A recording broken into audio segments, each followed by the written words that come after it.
Time for the Weird and Wacky segment. Abominable snowman. He's not an axe murderer. One of the TAs turned out to be a bot. First up in Weird and Wacky, the story that will not go away. This is the story that doesn't end. It goes on and on, my friend. So people start. Okay, go ahead. That guy who threw away, and it's more than this now, $775 million in Bitcoin, now wants to buy the whole garbage dump.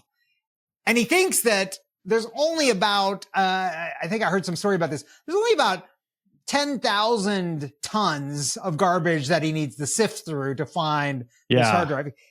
He's narrowed it down to 10,000 tons. So I have several questions. My first is, is he like getting investors to like buy how does that what's that PowerPoint deck look like? You know, like for that. So like, that's my first one. My second is, okay, so let's assume that it's in there and you're going to sift through 10,000 tons. Even if it's there, and even if you can find it, what's the likelihood that it's not crushed beyond usability? Like, I think there's two portions of this recovery. One is to buy the garbage dump. Yeah. Three parts. Two, you got to actually sift through it. Yeah. And then three, you've got to have money for a data recovery service to recover the data that's on that hard drive. Cause, you know, I mean, I think there's so many things, right? Like, there could be liquid on there. It could have been rusting this whole time. It could have been, you know, like on and on of so many things. And if the housing actually did get crushed and the vacuum opened up, then have the platters oxidized to a level that you can't recover the data anymore.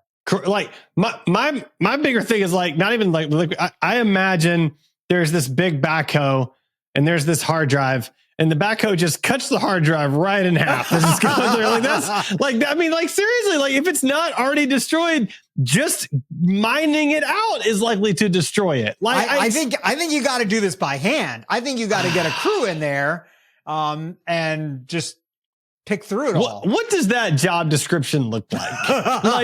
like here's the deal. Bonus has to be huge. Yeah, like, if you find it, you get a whole Bitcoin. You had 3 Bitcoin out of it. I don't know, whatever. Like there's 8,000 Bitcoin in there.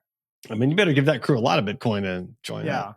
So I imagine and you're right. There has to be investors that he's lined up for this. They've got to be taking a good section of this. But I mean, I think for the dude, it's like, look, even if he only walks away with 10% of it, you know, $80 million, like, be great. I'd take that. Probably worth the effort. In a heartbeat. Yeah. Right. Next up, you're actually up next. Wait, I'm up next? I did that first one. Oh, man. Sorry. All right. Yeah. Sorry. All right. A humpback whale briefly swallows kayaker in Chilean Patagonia, and it's all captured on camera. Did you watch the video?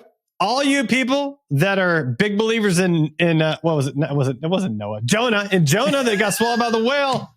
Listen, it's happened. It's this guy. It's his new nickname. Video of it. Did you watch the video? I saw the video on TikTok before we ever tagged it. Amazing. And like he's in the kayak. This whale comes up and he just disappears. And then like, I don't know, just a few seconds later, he just pops back up to the surface. It's like amazing and totally unscathed. Yeah. Right. Yeah. Like.